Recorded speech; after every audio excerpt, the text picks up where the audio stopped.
muy importante. Los equipos a la hora de soldar pueden ser de corriente alterna y de corriente continua. Con corriente continua vamos a soldar prácticamente todo tipo de materiales, excepto el aluminio. El aluminio necesita soldarse con corriente alterna.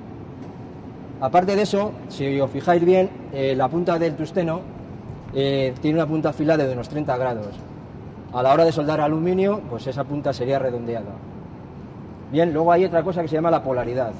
Muchas veces incidimos en las técnicas de soldadura, nos queremos poner las posiciones y no tenemos en cuenta el aspecto muy importante que es la polaridad a la hora de soldar. Y eso se consigue teniendo, por ejemplo, ahora mismo yo tengo situado el electrodo al negativo y tenemos una polaridad directa. ¿Qué ocurre con esto? Los electrones fluyen del menos al más, por lo tanto los electrones van a golpear en la pieza y vamos a tener una mayor cantidad de calor en la pieza. Por lo tanto, ahora mismo yo voy a tener más calor en la pieza que en el electrodo. Si yo invierto esa polaridad, va a ser al contrario. ¿Qué queremos decir con esto? Nosotros queremos conseguir unas penetraciones de la soldadura y eso lo conseguimos usando esas polaridades. Bueno, una vez que ya hemos dicho esto, si queréis, voy a hacer una pequeña práctica con el TIG. Y también deciros que con el TIG podemos soldar con aportación o sin aportación. Es decir, podemos con el electrodo de tungsteno directamente fundir las piezas y unirlas. Pero con el TIG, habéis visto las bicicletas, esos cordones que hay en las bicicletas de aluminio, pues esos están hechos con este material. Y la postura del TIG, pues nada, es más o menos esta inclinación, contrario al lado que se va a ejecutar la soldadura, y aportar el material por aquí, que forme 90 grados entre la varilla, más o menos, y el TIG. Entonces yo voy a aportarlo sin material para... Sí. Una pregunta. ¿Hay que hacer algo en el material, algún tipo de preparación? Sí. Los materiales, pues, lógicamente, deben estar siempre limpios. Incluso, pues, si hay que usar algún decapante químico para que no haya ninguna sustancia, digamos, que interfiera en la soldadura, pues hay que dejarlos limpios. Los bordes, pues, que no sean unas aristas muy vivas, que tengan un poco de redondeo, porque no va a facilitar la fusión y la unión. Las aristas vivas lo que hacen siempre es, cuando incide, digamos, la punta del TIG, es, digamos, no hace bien la unión, nos fastidia un poco la soldadura, por así decirlo. Entonces, vamos a ver, que no me quiero perder, esto es muy amplio, entonces, lo dicho, vamos a hacer una pequeña demostración. La cantidad de corriente que queremos que obtener, pues la podemos modificar con este potenciómetro de corriente, pues lógicamente más numeración, pues mayor amperaje. Y básicamente es eso. Entonces vamos a ponerla en marcha, seleccionamos 380 o 220, en este caso nosotros las tenemos conectadas a 380. Luego también hay una serie de palanquitas aquí que nos indican cómo va a funcionar la pinza cuando estemos trabajando con ella. Puede haber en 2 tiempos y en 4 tiempos. 2 tiempos es que pulsamos y cuando volvemos a pulsar para, y en 4 tiempos es pulsamos, trabajamos, volvemos a pulsar y se acabó. Es una posición automática, por así decirlo. Los electrodos de tungsteno, igual que las plaquitas, que hemos hablado de las plaquitas, pues hay de distintos tipos y según su dureza, pues así se clasifican también en colores. Entonces, si es más puro, pues en tungsteno o wolframio, que es lo mismo, el tungsteno y el wolframio es lo mismo, pues tendremos, digamos, también a la hora de la soldadura una calidad mejor o peor. Y eso se consigue también con el tipo de electrodo. Y que sobresalga de la boquilla unos 5 milímetros, digamos, es la posición más adecuada. Pero como una imagen vale más que 1000 palabras, vamos a por ella. Lo bueno que tiene esta soldadura es que no tiene proyecciones.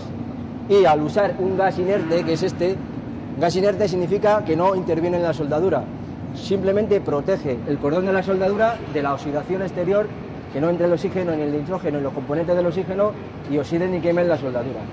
Entonces, ese gas inerte nos proporciona una visión muy clara y nítida de la soldadura. No es lo mismo que aquel, luego lo veremos cuando nombremos ese tipo de soldadura, las diferencias que hay. Me voy a poner un gorrito que es muy importante para los soldadores, tener un gorrito, si os fijáis, se ven lleno de agujeros, pues eso son quemaduras que me he quitado yo del coco. La careta que no mire.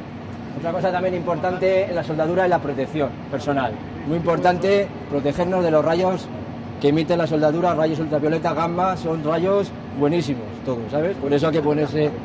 Pero en este tipo de... Perdón, no se limpia, ¿qué pasaría?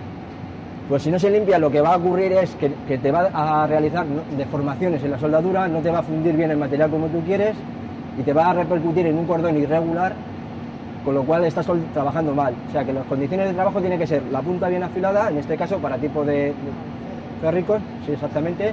El aluminio ya hemos dicho que tiene que ser... A medida que pasa el tiempo soldando no se quita... Se va desgastando. ¿Pero no se quita la contaminación o...? No, lo suyo es quitarlo, porque lo único que hace es adherirse más, digamos, un trozo fundido de hierro se va repartiendo más y lo que hace es interferir. Habían dicho que esta es de aportación, o sea, el electrodo solamente da el calor. ¿Cuál Sí. es el material? A lo mejor estaba... Para aportar, pues varillas, que es que no las tengo aquí ahora mismo. Vale. Hay varillas de acero para ir aportando. Es lo mismo que la TIG, la oxidacitilénica de toda la vida, Sí. nada más que la fuente de calor es la corriente eléctrica. Pero tiene la ventaja de ser, digamos, más limpio. Es más moderno, es un procedimiento más moderno. Pues nada, ¿Cuánto es la corriente para calentar tanto? ¿Cuánto es la corriente? perdón.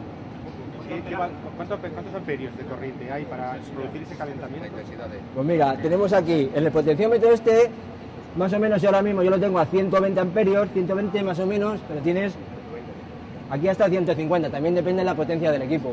Este es un equipo pequeño, medianito, digamos, pequeño para los que hay, porque yo he visto, pues, unos maquinotes que no veas de esto. ¿Eh?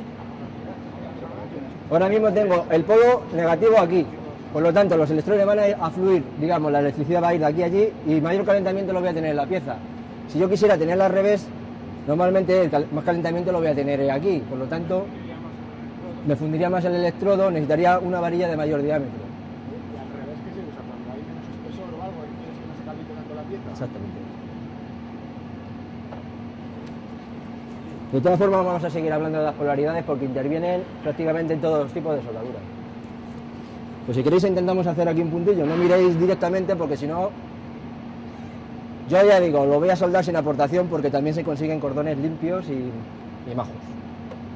De todas formas, este tipo de soldadura necesita mayor especialización que por ejemplo el TIG o el MIG, el MIG, porque requiere pues el operario más habilidad, porque tienes que conseguir ir introduciendo la varilla y eso se consigue a base de práctica y a base de trabajo. Bueno, vamos a ver. Como veis, se produce el arco y va fundiendo. Os podéis acercar, ¿eh? Voy dando un movimiento circular para ir fundiendo los dos bordes del material.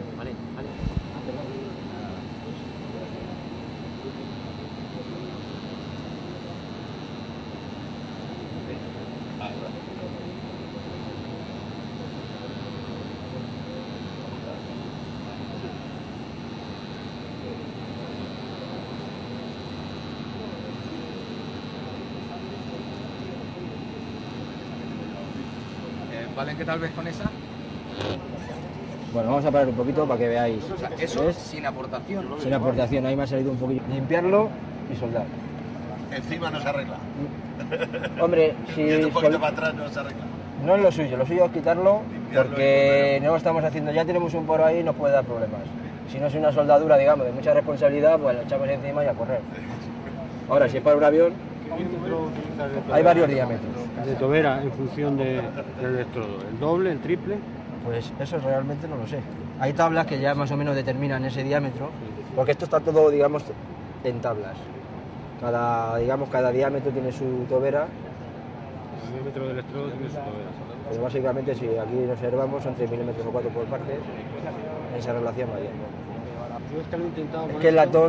latón necesita, digamos, los poros estos, los boras que tienen, y con esto al aportarle el gas, pues ya no creo yo que vaya bien. Es que yo lo he intentado y se pone como blanquecino, con un polvo blanco. Claro, lo sigo con la No oxidacetilénica quizá. El aluminio hay que la bola tiene que ser la punta en forma de bola. Sí, tiene que ser en forma de bola. Yo lo que he notado es que cuando el pistón está más adentro, digamos de la camisa, por ejemplo, no, de la camisa cerámica, Sí. te abre más la soldadura, tiende a abrir más porque genera más separación. Sí, de todas formas, ahí sí, Tiene poco para que no te haga. tiene sí, una entrada, exactamente. Entrada y luego, pues, También hay un botón, efectivamente, aumenta. que regulas eso. Y también hay unas cosas que te dice alta frecuencia, que para que no junten nunca el tungsteno con la pieza te salta el rayo y inicia el cebado, digamos, el cebado del electrodo. Sí, el cebado de... Vamos a avanzar. Sí, vamos a avanzar porque parece ser que...